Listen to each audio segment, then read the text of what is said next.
Recently, a song titled Tabi Tabi went viral on social media. It's hard to find a social media user who hasn't come across this tune. The song has also gained immense popularity, even if just for fun. This song has spread across all platforms, with users making memes, recording videos of themselves singing it from memory, and engaging in various creative activities. At first glance, the song might seem meaningless without any historical background. It would be natural to assume it was simply the creation of an idle mind. However, if poetry is a game of strategy, then Imam al-Asma'i was a master player, a legendary poet recorded in history.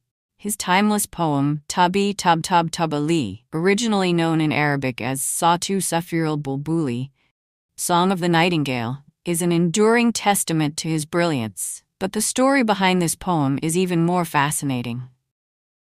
The trickery of the Abbasid Caliph. Abbasid Caliph Abu Ja'far al-Mansur was known for his exceptional memory. He had a unique strategy to deceive poets while announcing grand rewards for their work. Whenever a poet recited a poem in his court, the caliph would memorize it upon hearing it just once.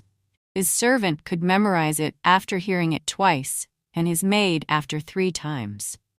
The trick worked like this. After hearing a poem, the caliph would claim, "I've heard this before." Then his servant and maid would recite it exactly, proving that the poem was not original. As a result, the poet would be denied his promised reward. Realizing this deception, the brilliant poet Imam al-Asma'i devised a plan. He composed a poem so intricate and filled with complex words, rhythm, and riddles that even the caliph could not memorize it. Dressed as a Bedouin, al-Asma'i arrived at caliph's court and began his recitation. Satu Safir al-Bulbuli, Song of the Nightingale. The Song of the Nightingale excited the heart of the ant, water and flowers together, with a glance like a blooming flower. And you, my beloved, my leader and protector, oh, how many times has my heart been captivated. His verses were filled with tongue-twisting words, complex rhythms, and nonsensical yet melodic syllables. Wal udu dan dan danali, wal tablu tab tab tabali. The oud played its melody, and the drums went tab tab tabalai.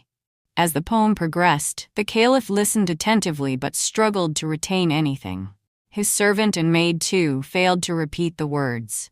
For the first time, a poet had outsmarted the ruler. The unexpected twist.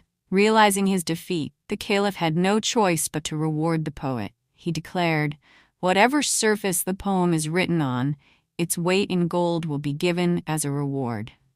But then came the biggest surprise. Imam al-Asma'i revealed that he had not written the poem on paper, but had inscribed it on a massive stone slab.